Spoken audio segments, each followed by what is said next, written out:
I love this community, if I could just say.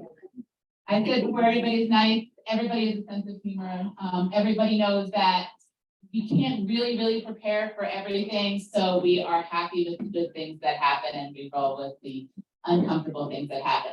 One of the uncomfortable things that happened last time was We're having an echo issue. Give me a Echo second. I'm gonna switch mics and see if that switching helps. mics.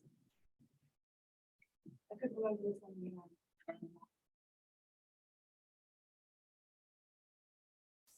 Let's try this again. Can folks online weigh in about echo? Are we still having the same problem? That sounds better. Okay. Vanessa. Excellent. Oh, Lisa says still huge echo, but it Still seems to huge. be better. This one went. Maybe something up there. Is anybody unmuted? that can hear? Mute everybody.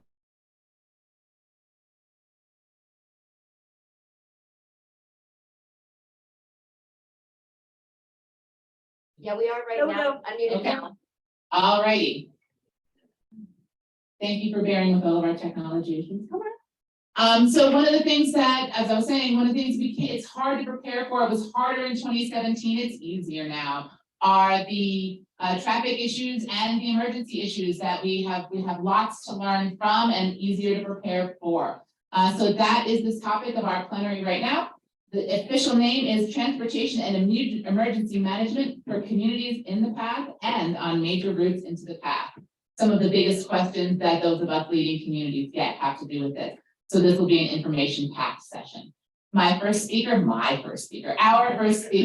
is Jim Stack from the Genesee Transportation Council from my hometown of Rochester, New York. Jim. Yeah. So yeah, transportation is kind of a big deal. I'm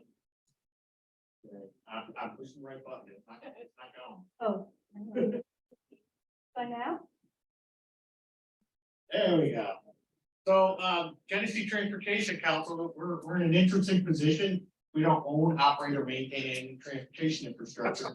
But as a planning agency, we want to work with our member agencies and convene the folks that do work on this stuff.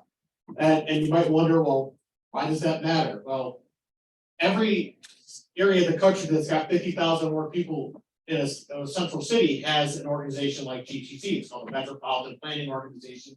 It's a creation of the federal government and recognizes that decisions, transportation investment decisions, policy planning decisions are best made at the local level, not in DC.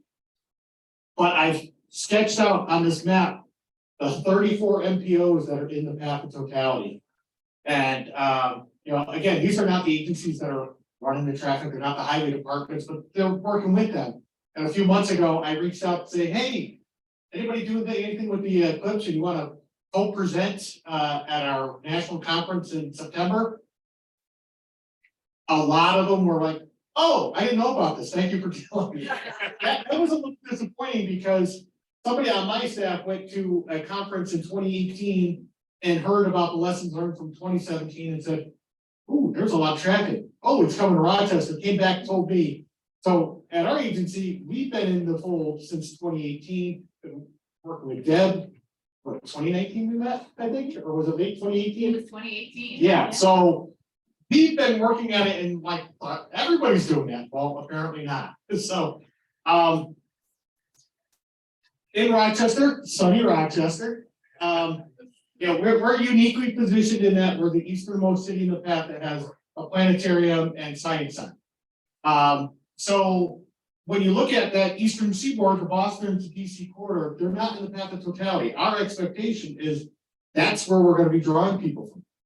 Boston to Springfield, to Hartford, Connecticut, New York City, Philadelphia, Baltimore, DC, all these places are within 400 miles of Rochester. It's a day trip. But we have a very large lake to the north. We have Buffalo, Erie, Cleveland, a whole lot of places to our west that are also in the path. We don't expect to draw people from the west. We expect them to come from the East Coast. So they're coming up these different roadways. These are where we're going to have trouble, particularly right after the event, the horror stories you hear. This is what a rural road was like. you know, a 2-lane road, well, we're gonna get those kind of traffic. On the interstate, you're gonna get backups. I was just saying to the folks beforehand, one of the things I really hope that our toll road, so it's I-90 is the New York State Thruway. They have message boards all the time about, you know, there's a crash ahead, construction ahead. I want them on that day to say, it's going to get dark at 3:30. Don't stop in the middle of the road. Because that's the worst thing. And we're hearing things about, anecdotally, I don't have the source, but someone's like, yeah, somebody put out there, you know, some of the best viewing opportunities, pull over in the shoulder on the New York State Thruway. That is the wrong message. If anybody in your communities are saying, pull over on the highway, no, get off the exit, go into the community, get off at a rest area. Don't stop on the highway. If you got a flat tire or, you know, overheated engine, stop, but not to watch the sun. Traffic considerations when you're having an event. We're looking at this as a major event spread out at lots of locations. It's not one venue. We have a 9-county area. We're going to have hundreds of venues. In some respects, that's good because you don't have to try to fit everybody in one spot like we did last weekend for a PGA golf tournament where over 200,000 people. That tournament at that country club, you didn't get a chance to drive in there. There was satellite parking lots around, and you went to one of those parking lots and you got in a shuttle bus. They brought in coach bus drivers from other states. PGA brought them in and said, you know, this is the only way you're getting. They had some limited parking for people with handicap parking permits, and like the VIPs got valeted in and out, but there was no parking on site. But again, that many people, we're not expecting any single venue to have that many people, so you have to start thinking, well, where will they park?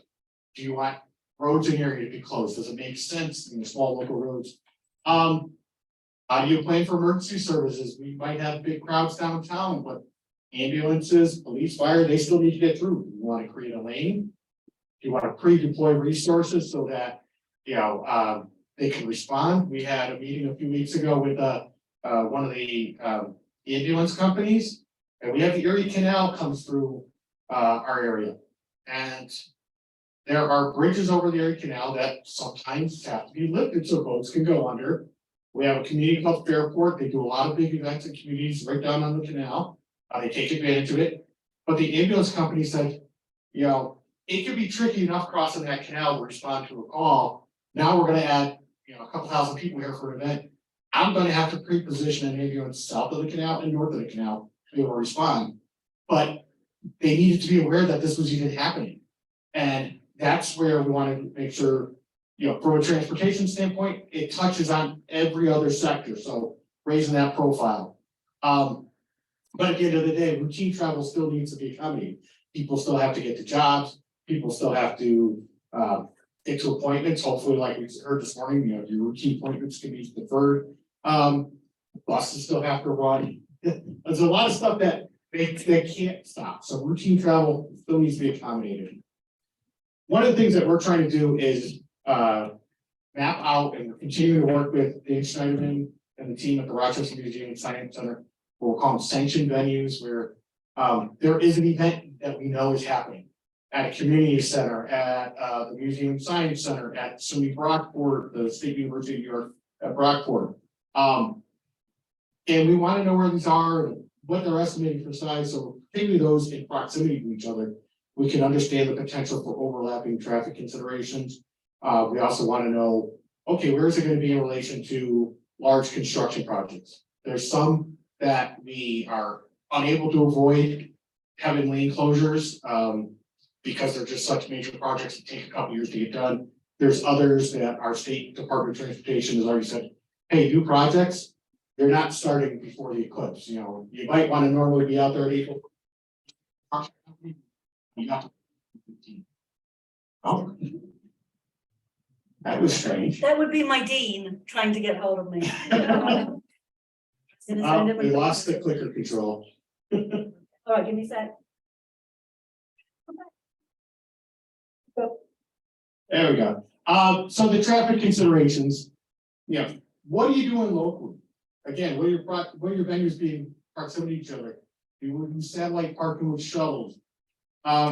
long distance travelers need information. They're not familiar with the area. They need to know how to get to different places, to different venues. That's like that venue map. We're trying to do it on Google Maps so that people have access to it and don't need any special software. They can just pull it up on their Google Map and hopefully, oh, I'm here, I'm trying to get to that venue, or I'm at this venue and I want to get to my hotel or restaurant. They can have directions built in.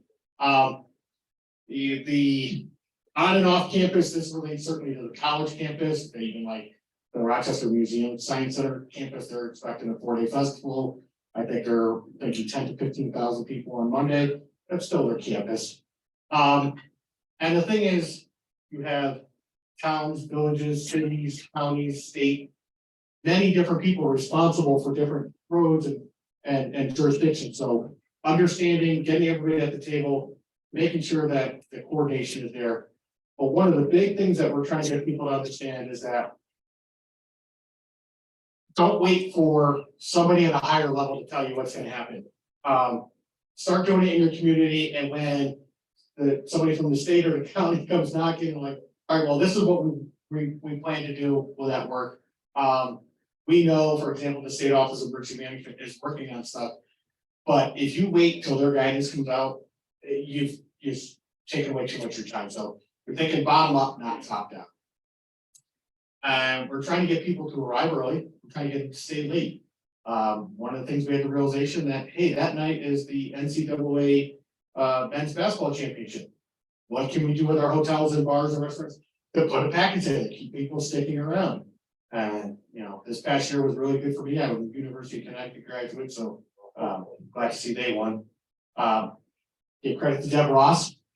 Come for the sun, stay for the stars. That's a tagline we're using. And earlier, I think Carrie was talking about hashtags. Take Tuesday 2. We're trying to get people to stick around. And there are plenty of things from the tourism industry, the hospitality industry. There are things to do. Stick around and let the people that have to leave be. You stick around and hopefully not make the traffic any worse. There's my contact information. Hopefully I stuck to the time limit.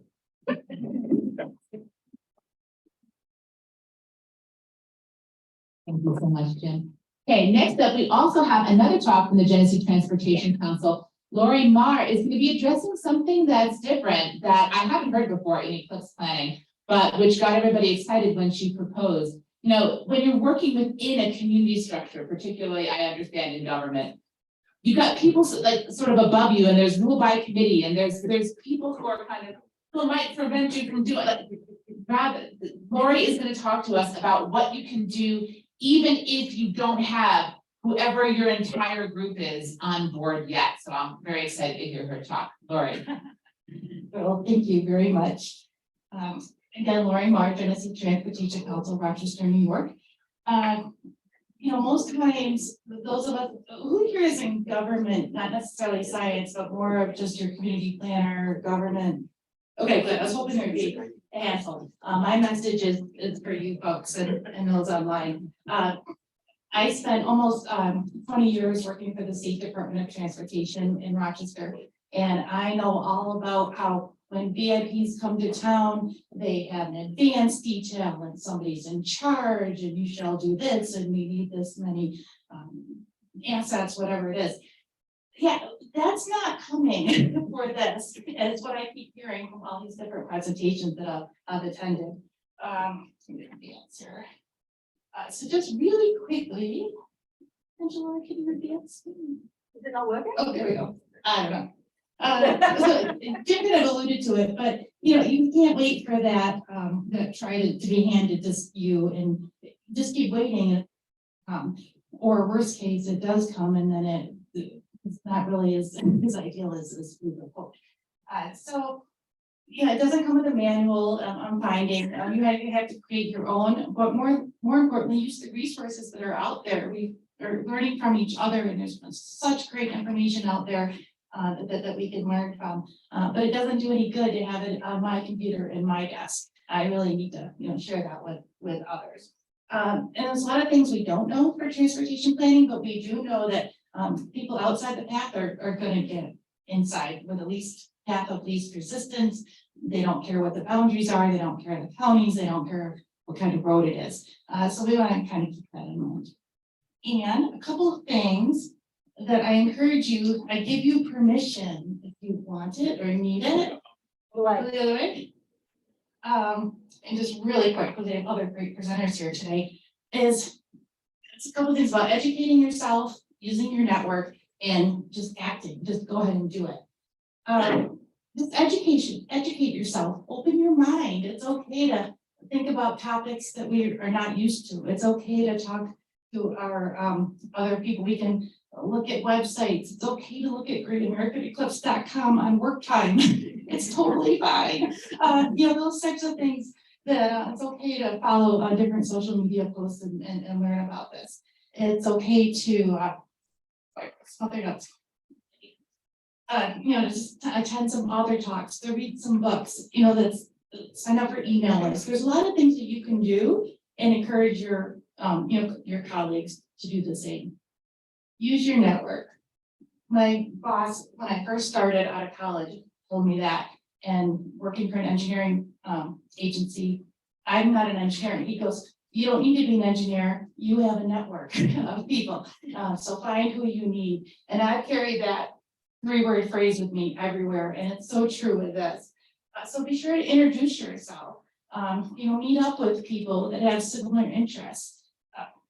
Grab people and go have breakfast and bagels and hey, what did you do? And of course with the internet, it's so easy to do this with. I follow Dr. Kate Russo. I like on social media 5 years ago, I would have not known you would have been in my network. It's fantastic. And my other favorite one is seek neutral sources. There's some things that we get that government people can't say or can't do or they can't commit to, but there are other people that can. So such as our agency at the Metropolitan Planning Organization, maybe we can host that workshop and just invite you to come along if you're not comfortable being the host or being the leader. So try to be creative, use your network. And the last topic on there was just act, whoops. Woo.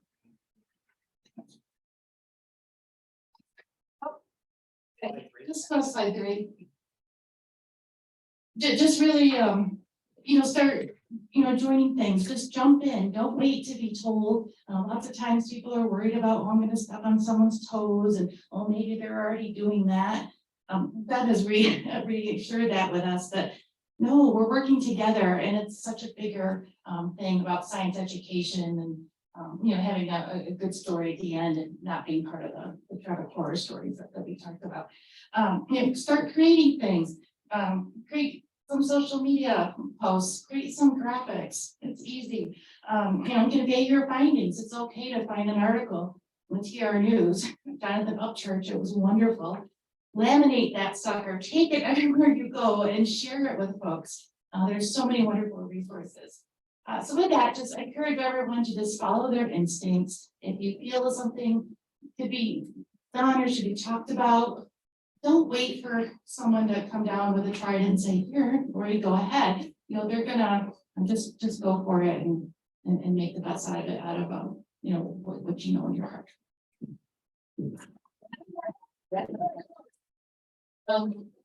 What Lori is illustrating is information is authority, especially if what you want to do is distribute it for free, cheerfully to the people who need it. So as you educate yourself, you then become the authority, and especially as soon as you start conveying it, people are flomming around you, and it all sort of works naturally. We are going to transition a little bit to emergency management. We have Colin Campbell from Ohio. It's not Colin. It's not Colin. No. It is. I'm here. Oh, you are? Fantastic. I am. I was able to make it. Oh, I see you. So Okay. give me 1 sec here. I'm gonna try to share my screen here and make sure, and then see if y'all. I have to wait for the sharing to stop from the other side. Stop sharing. Okay. So introduce yourself too, because I can't.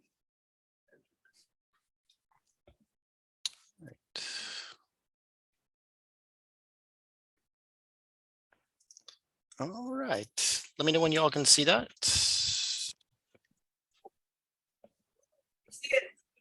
Awesome.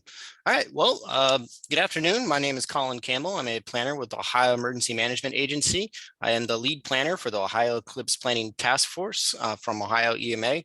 And as I alluded to, I was almost not going to be able to present today. And one of my team members, my supervisor, was going to come on board. Kind of an example to show that this effort in Ohio is not a singular focus spot, but really a team effort across the board from many, many members.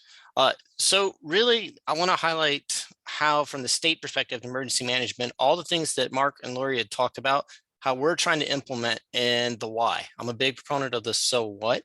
So I want to kind of showcase some of the things that are going to impact Ohio and why we're able to use the things that they're talking about and how they're already having benefits for us, and what hopefully our goal is to be able to address. I'm going to finish up with something I hope will help you out when we go into the breakout sessions to kind of get some real world look.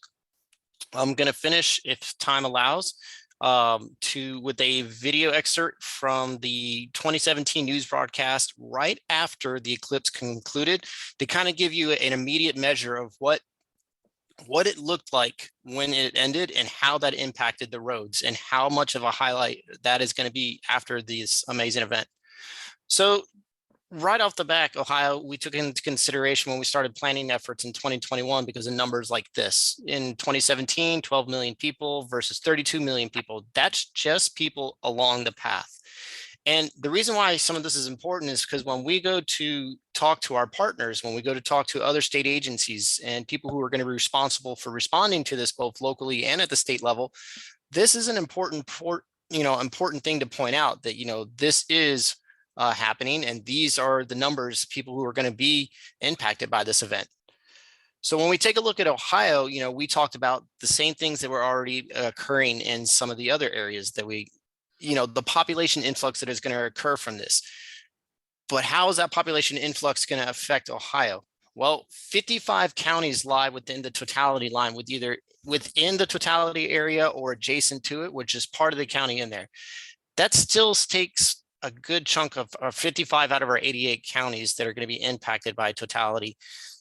There's still those that have to travel around that. For those that kind of know the state a little bit, along the lake, we have I-90 cutting through it. You have I-71, I-75, I-70, all those interstate routes coming from east and west. Just like Mark had kind of alluded to, the population influx that we're looking from is going to be mainly we're seeing is probably going to be from the east and from the south. But one of the other things that is going to be a driving factor for us is not just the population influx, but the movement of that group into areas that are fairly rural and dependent on the weather. Keep in mind, for us in the Northeast, April's kind of a fickle month. We could have snow, we could have month. I saw somebody in the chat talk about that they're near the Canadian border and they could have snow, or they could have mud, they could have sunshine. 2021, 2022, we both had partially cloudy skies in 60 degrees here in central Ohio. By the end of the week this year, we dropped back down to the 30s. Last year, we had snow by the end of the week. So that population influx and that last minute time frame is something that, for emergency managers, we've been talking to our communities like, hey, be prepared for that movement at the last minute. How is that going to impact your traffic routes? We understand what these extreme demands are going to be based off what happened in 2017. Extreme demands on food and fuel along those travel routes, people stopping to get the stuff, people who are going to be in roads for a while, deciding they're going to break off and go get something to eat, go to the grocery stores and things like that. Understanding that having those network conversations, acting, as Lori said, is going to be fantastic. You're going to want to get out and talk to your communities, talk to groups right there, because there are plans people have in place to be able to accommodate when events happen. It's just you're having a lot of events all at once. So talking to vendors about, hey, making sure your fuel tanks are topped off if you're near the travel routes, making sure your vendors have already ordered food, things like that, to make sure that they can accommodate the rush that's going to come in here so that they can have an amazing event and not have it as an incident. Understand that this is going to stress the local infrastructure. So this is where it's important as emergency managers for us partnering with our traffic management, with our MPOs through our Ohio Department of Transportation, is to understand that this is going to kind of stress it out, be it communication, be it the travel management capabilities, those things right there. And then communities are going to want to look at this as a local income generation. They're going to want to do merchandise and they're going to want to have events. I've seen today people talking about the festivals that they had in 2017. Missouri has some fantastic examples there. And educational opportunities. People are going to want to come out and see this once in a generational because not a lot of people are going to be able to get to this. Remember how much larger that number is compared to 2017. So take the things that we've talked here, the Lori and Mark had talked about. Those are the things that we're doing here in Ohio. Those are the things we are talking about. We're getting out and talking and joining organizations, but also don't be afraid to go talk to your neighbors. We've talked to Michigan. We've talked to Indiana. We sit on their task force in Indiana. They sit on ours. We've talked to Illinois through FEMA Region 5 and absolutely been talking to New York, Rochester, New York. Compliments to you all. You have a fantastic thing going on up there and we'd like to see that. And so those are the things that in emergency management is you're going to want to make sure you know what the issues are and know what the impacts are going to be. So I'm going to go into a video to kind of give that summary to show about where the issues were in 2017 and kind of give you an idea and help with the discussions when we do the breakout.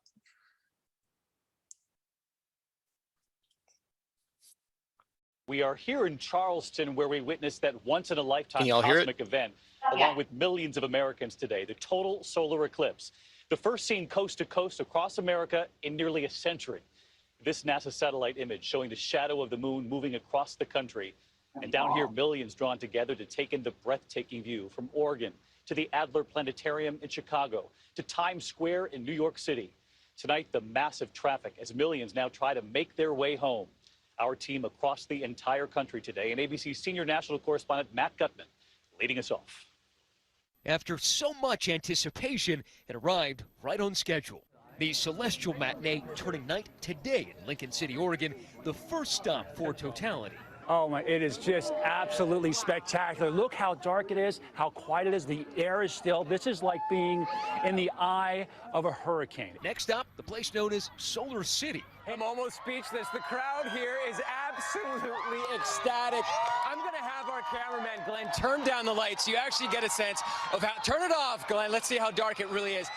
It's pitch black here. This is the most incredible thing I've ever seen. Madras, Oregon going dark for 2 minutes and 4 seconds. Then that sliver of sun coming back. 100,000 people just in this part of Oregon outside of Madras, feasting their eyes on a spectacle that many of us will never get to see again.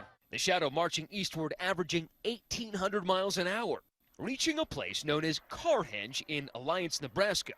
American cars forming a replica of Stonehenge built by a family 30 years ago. 38 cars rescued from nearby farms, from the dumps. They painted them all gray, but right now you can't see the color. You can just see the outline of them under that extraordinary moment there.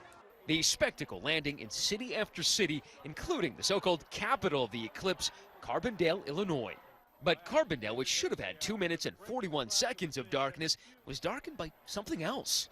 Clouds. You guys have brought us into the drama. You've got 45 seconds there, and it all depends on the weather system above you. Thousands who traveled there crestfallen.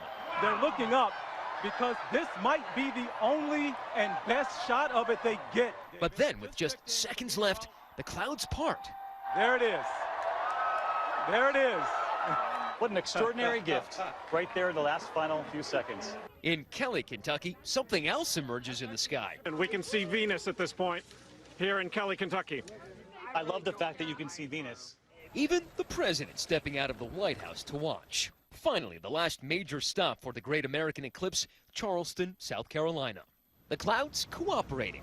You know, it really puts us in our place as far as our role in the cosmos, doesn't it? The fact that we here on Earth are part of something much bigger. And then sky gazers starting to make the long journey home. In remote Rigby, Idaho, bumper-to-bumper traffic for miles. You can see the traffic coming out of Idaho Falls goes as far as the eye can see. This traffic jam started precisely as the eclipse ended. People already had packed, gotten into their cars. One family heading back to California. And how long do you expect that to take you with this traffic? About 20 hours. 20 hours? Was it worth it? 20 hours? Oh, yeah! As it was for a nation of Americans soaking up the Great American Eclipse. That was a resounding answer from that family there, Matt. Matt Gutman joining us live tonight from Madras, Oregon. The total eclipse was really stunning, especially where you are. But now, hours later, those lines, that traffic, people still trying to get out?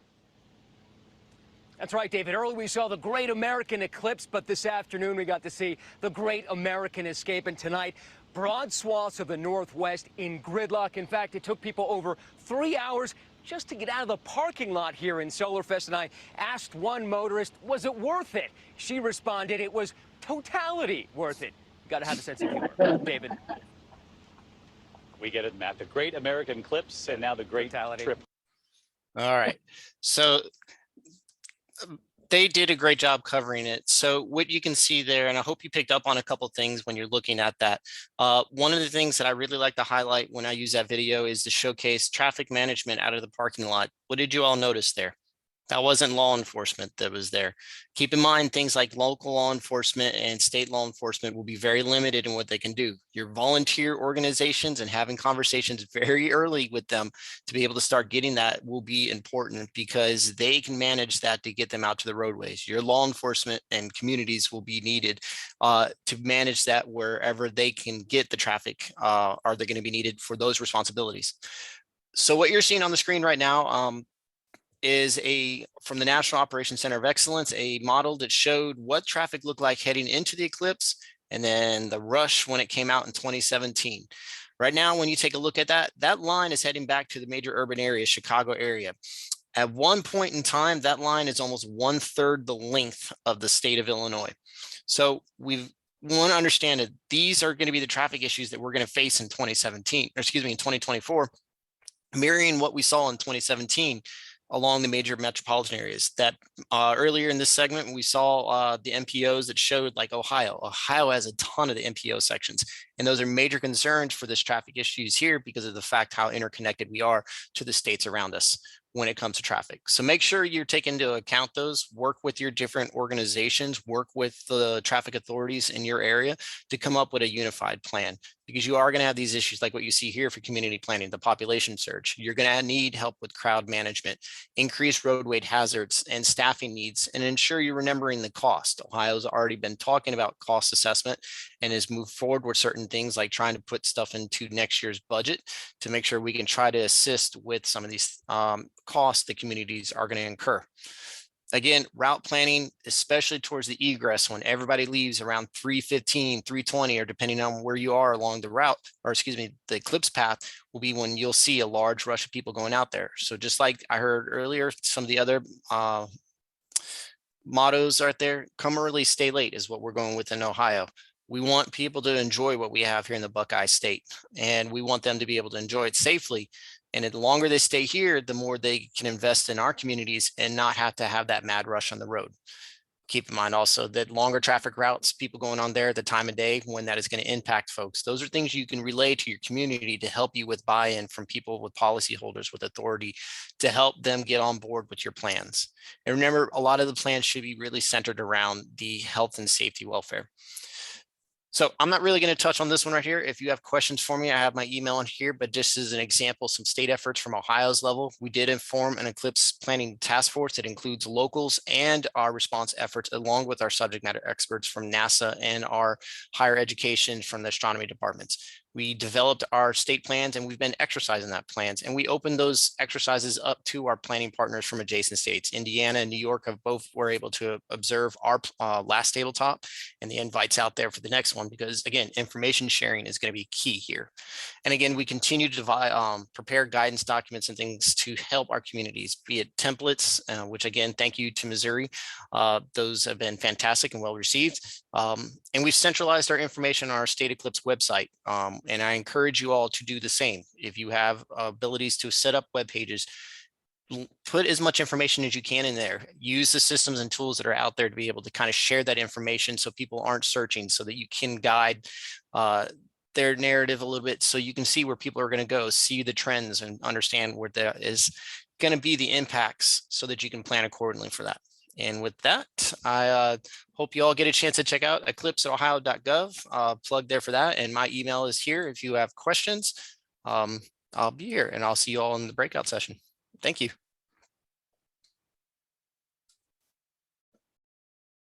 one of the things that Colin raised about those folks in the parking lot being not official folk, being volunteers. He now has me starting to think, how do we reward those volunteers? What special things can we do? You'll see if you've been in the other breakout room over there, the swag, the clever, t-shirts and bags and things that are starting to be developed. How do we reward the people who are going to be standing there with those signs, helping our community thrive? So just planting that seed. With that, we're going to move to Mark Howell, who has the unique experience of having helped manage the Eclipse in Oregon for 2017 and is now in Missouri and will be employing a lot of what we learned there, I'm sure. Mark? Thank you. All right, I'm a little bit more of a roamer, so I'm safety first, right? So yeah, my name's Mark. All right, let's get out of that. So, I apologize. I put this together and then the direction came out that like, hey, we only want a couple of slides, just real quick do's and don'ts. So I got a little bit more into that. And then as we've been talking, and kind of through my co-presenters and listening to folks, I'm like, man, I really kind of need to adjust some things. So first thing that I really want to address and reinforce with you guys, I see people kind of falling asleep, whatever. I want you to stand up if you were a leader, and this goes for you folks on Zoom as well. If you were a leader, I want you to stand up right now. Bingo, thank you, Deb. Thank you, Deb. Exactly. Everybody up. Everybody up. Even the home too. Stand up for just a second. Shake it up. Shake it up. I know it's at least here. It's a little warm, a little stuffy. Okay, when you guys are ready, take a seat. All right. So, this is really relevant because there's a lot of folks, I know a lot of folks who talked about this, that everybody's in middle management, right in the middle. We're not mayors and county commissioners and fire chiefs, yada, yada, state governors. There's none of that crowd in this room, right? Maybe one or two, if you want, raise your hand by all means, but we're all just kind of that middle level. And that's where I was in 2017 in Eastern Oregon, okay? We can go ahead and next, sorry. So I did this in Canva. It did not translate well to PowerPoint, so I apologize. This is going to be in PDF, a little bit more technical. But if I get the next slide, please.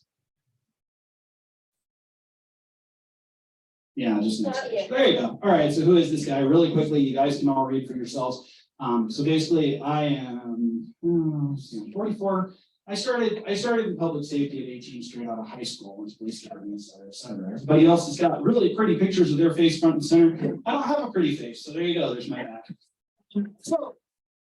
So here's where I was, John Day, Oregon. Well, just east of John Day, up here in Dixie Butte, Dixie Pass. So far, everybody's talked about the we Eclipse, right? We got this the big deal in Madras, right? And thank you, Colin, for bringing that up and having that there. So we're going to talk about Madras in just a second. What came to John Day was the me Eclipse. This was the folks that want a quiet, serene. We had no big plans. Yeah, there was a little festival in town, et cetera, but there was no big party, 30,000 people, yada, yada. Very quiet, very peaceful. My Eclipse experience standing up there at Dixie Pass was, as totality comes on, everybody's, oh, and then this. So anyway, at the time I was one of those middle leaders. I was one of those folks that, the Chamber of Commerce was like, hey, this is going to be a thing. Okay, cool. I'll listen to you. I was a fire prevention officer. So my job was very, very, very broad spread between fire, law enforcement, outreach, education. Basically anything that wasn't specifically covered under somebody else's PD was here. Mark, handle it. Okay, copy that. I can do that. So I did that. And I ended up barking up the tree. I barked up the forest supervisor's tree, barked up the regional forester's tree. And everybody said, don't worry about it. It's all right.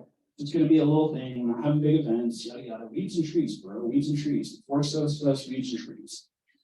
Well, that changed about 6 months out. And all of a sudden they're screaming, turn around and flip back around. And now it's like, hey, Mark, by the way, Northeast Oregon, you're really dialed in. How about you go ahead and just take charge of that? Next page, please. So anyway, that's where I'm coming from. So, Oregon Solar Fest 2017, Madras, Oregon. And giant Eclipse party. They had concerts, games, food, all this great stuff, but very highly organized. As you guys saw, there were people right there as you were exiting you're exiting the parking lot, they're, yep, go on, everybody go, right? And then John Day, Grant County, here's the mean eclipse, right? This is actually from Dixie Butte Lookout. And speaking of, clouds, et cetera, wildfire smoke here in the background. So we can, so anyway, we were told to expect, lots of people are going to come. There's going to be riots. There's going to be fights in the middle of one supermarket in town. Because there is one supermarket in town in the John Day Valley. And everybody's going to go there and everybody's going to be fighting over the last package of bologna and the last loaf of bread. Negative, did not happen. So speaking about, people getting spun up and the National Association of the risks involved. And boy, I really want to talk about that in the breakout. Yeah, I will sit and I will get on again.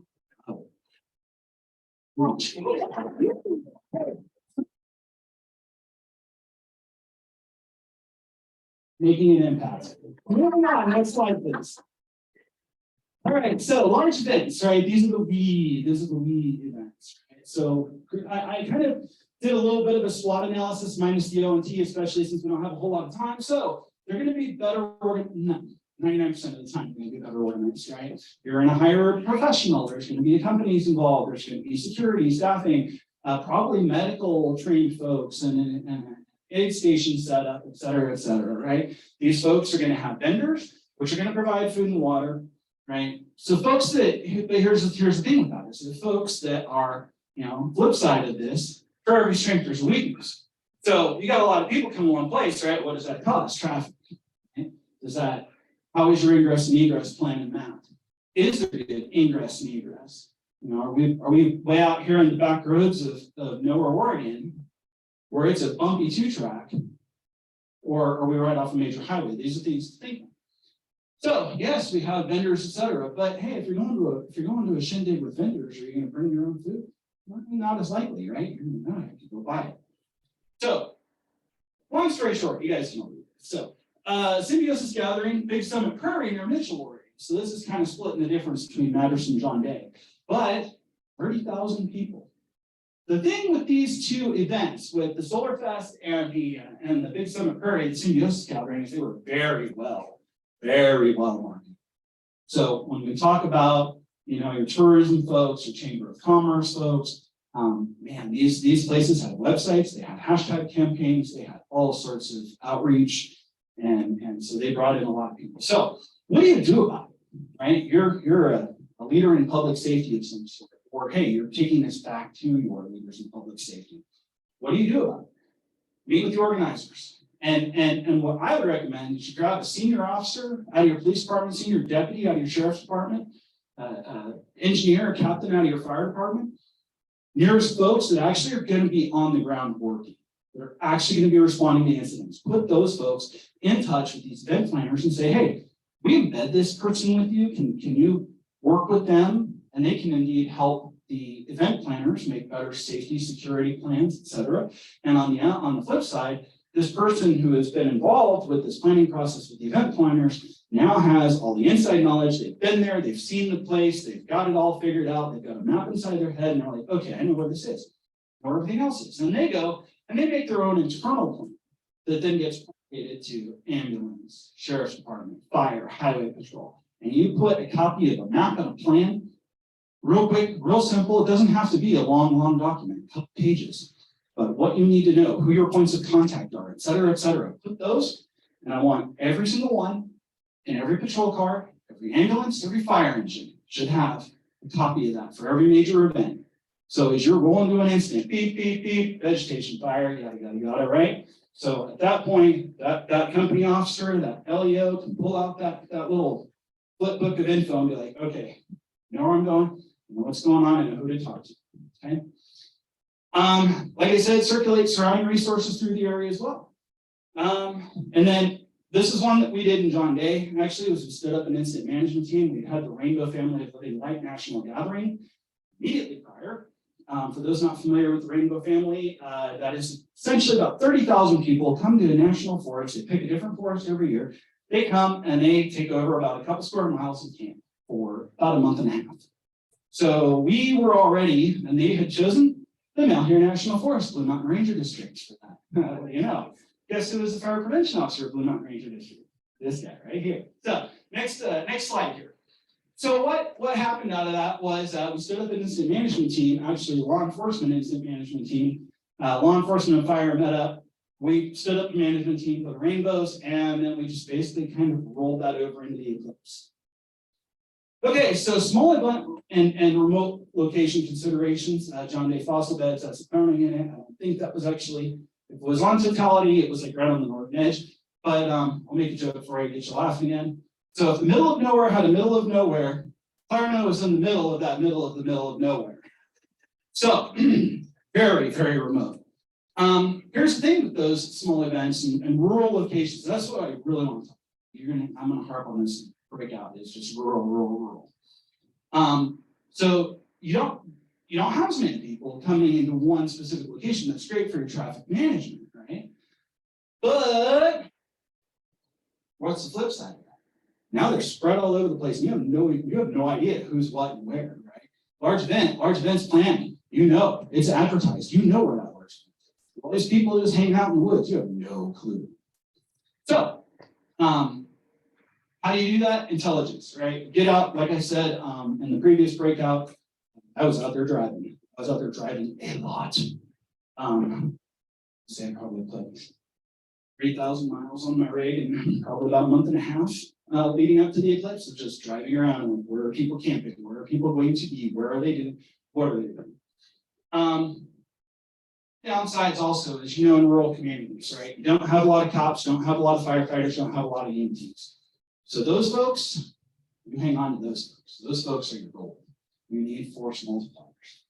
So, I'll tell you where I'm at right now, Donovan, Missouri. We get one serious traffic accident, etc. We're done. That's it. All of our resources are committed. So something else happens, another accident, etc. All right. So what can we do? Set up those interagency agreements. Get everybody on the same page, working together. And here's the outside the box part. Next slide, please. So race these areas. These are amateur radio folks. In Grant County, these guys were awesome. They would embed with our search and rescue folks. Search and rescue, we can stick them on an ambulance, etc. And they have, their ham radio equipment on top of the typical, law enforcement, fire, EMS radios. They have their own radios, their own repeater networks. They can set up mobile repeater networks for you and expand your communications capability. They're awesome. They're one of the not very well-known groups in public safety that are a true godsend. Community emergency response teams, right? So these are folks that there's a program you take, it's a formal program sponsored through FEMA. You can get training in disaster management, search and rescue, fire suppression, a few other things. And basically, once that's done, these folks are then able to work usually through the county emergency management agency. And so they can come in, they can assist, they can do triage in a mass casualty incident. They can run aid stations. They could be volunteers standing there at at your stopping point in the road and saying, yep, no, sorry, you gotta go this way, here's your needs work. Citizens on patrol, kind of same thing, but geared specifically towards law enforcement. Usually these folks, you go through a citizens police academy, pass background check, and then you go through a field training program, and then they basically drive around in specially marked rigs. They have access to law enforcement radio channels, and they can get on their eyes and ears essentially. But they can also help with crowd control, with traffic control, etc. So that's it for me right now. So yep. Here's the info. Like I said, this is a primer. I'm trying to talk like micro machine now. I apologize because it's like minutes, and I'm pretty sure I've been more than 7 minutes. So hand it back to Deb. You will have opportunity for a lot more than last for this session. I need to bring up Michael Zeiler, who sat in on our data and gave us some before, but this is the official presentation. Michael. Good afternoon. I'm Michael Zeiler from Great American Eclipse.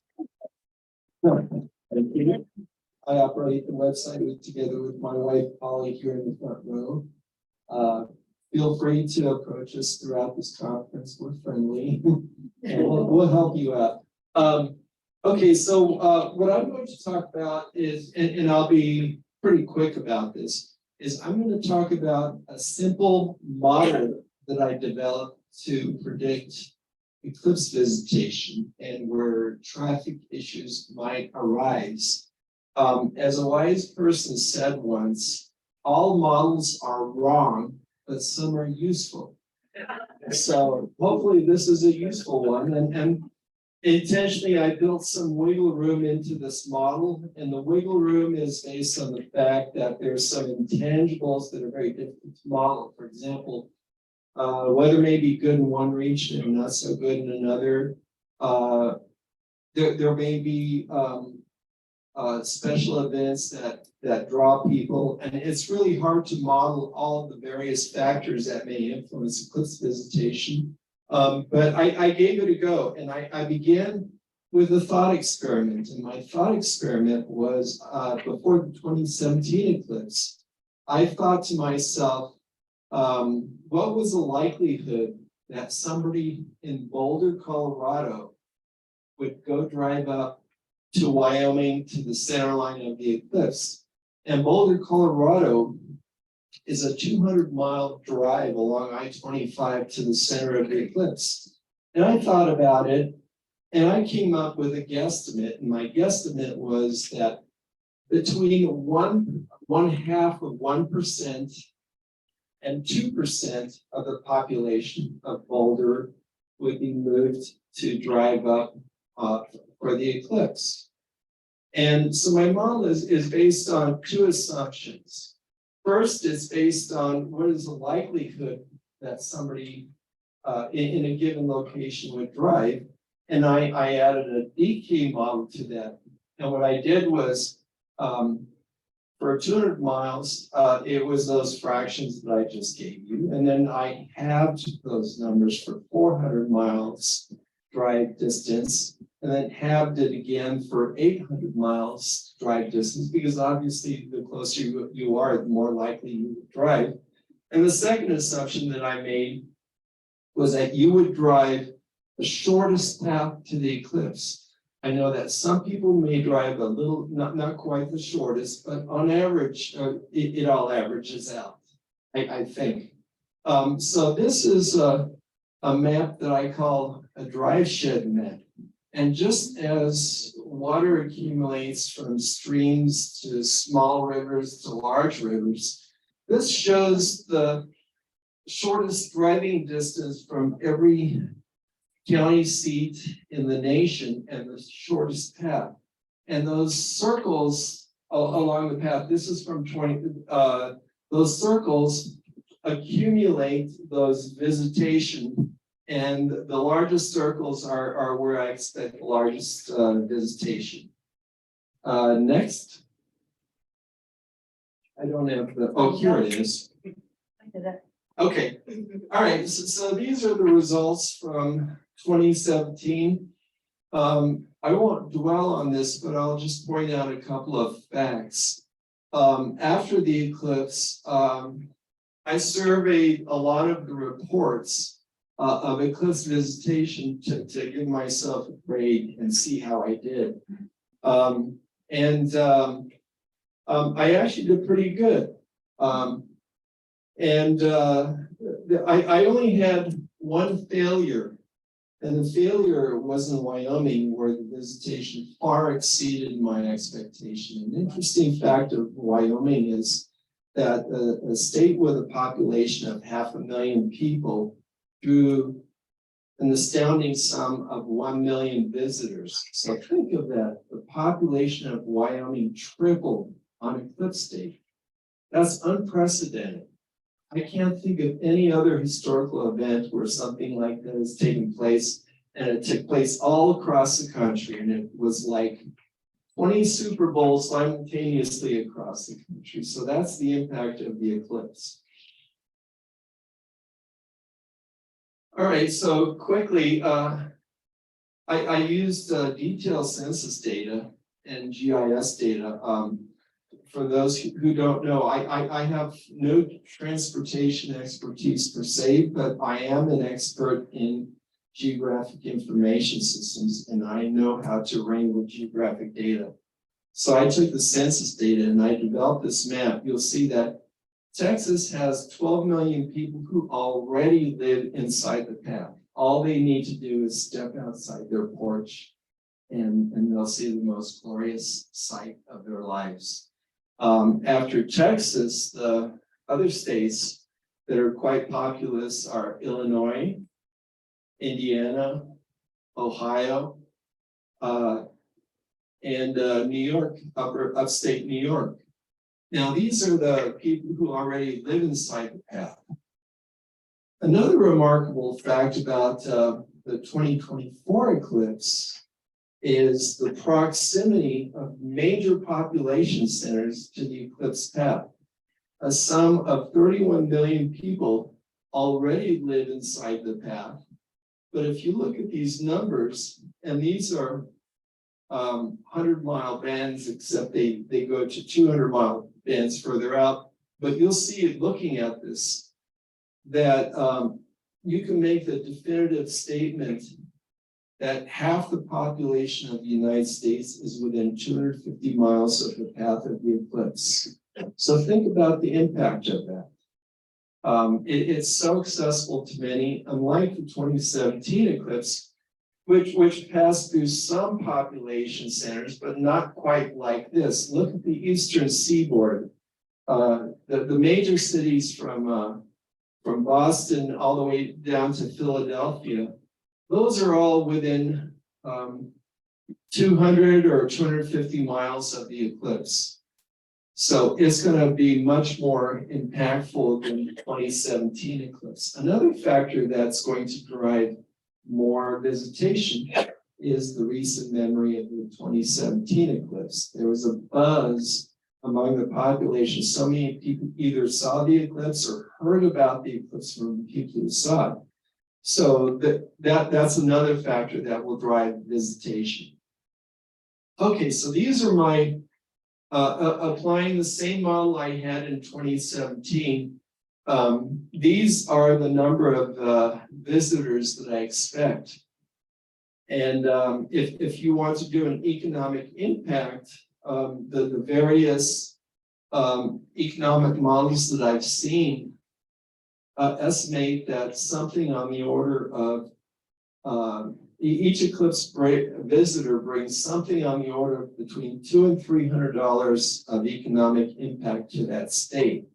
So if you multiply these numbers by that dollar amount, you can start to speak intelligently to the local chambers of commerce and so forth about what the economic impact will be to your state. You can also say something about where the major traffic issues are likely to be.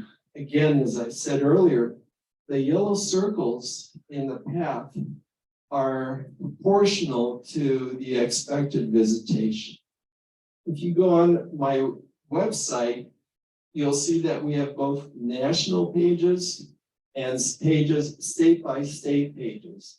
On the state pages, you'll see these numbers broken down by state and individual maps that go in a little more detail about the impact. One of my to-do projects is to take the data that I have and further refine it and give some more precise predictions here. On a more granular basis, county by county, where they may expect an impact. And all of these maps that I'm showing here, you can find on the website. Okay, now let's move to the annular eclipse. The annular eclipse is not quite as populated as the total solar eclipse, but it goes through what is arguably the most scenic spots in the United States, the Four Corners region. And if you could design an eclipse path that maximizes travel through national park units in the United States, that's it.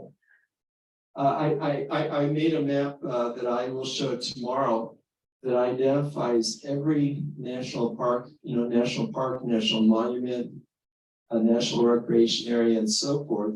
for National Historic Park. And you'll see a map of that in my presentation tomorrow, but it's a dramatic confluence of events. Another favorable aspect about this eclipse is in the Four Corners area, October is one of the sunniest months of the year. So we've got great weather prospects for this coming October. The most populous states, the most are Texas, New Mexico, and Oregon. Idaho has 0 because it just clips a tiny corner of the state that's wilderness.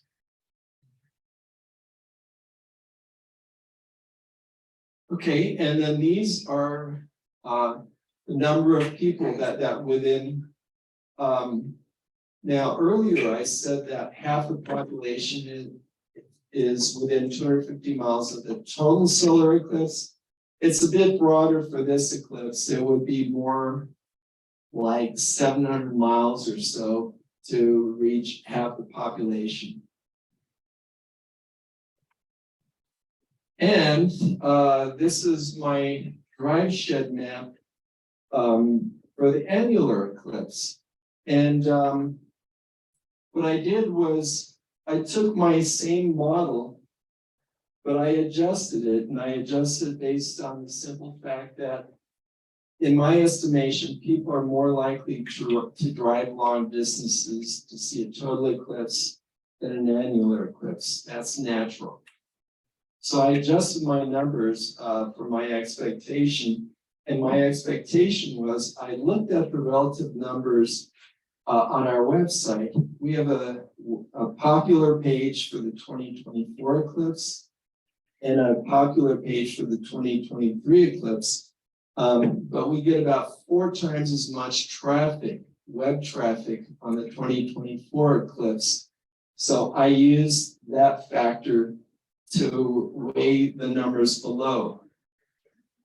So Texas still gets quite a bit of visitation. My low estimate is 75,000. High estimate is 300,000. Utah gets the second largest amount based on it being the closest destination to the Southern California and major areas. You see, like Utah gets a lot of the upper states, but there's not so much population there except for Salt Lake City. But it's really Southern California that has the driver for the visitation there. So those are my numbers, and I'm sticking to them.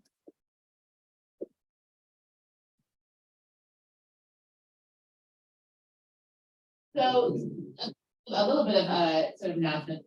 So that's concluded this session.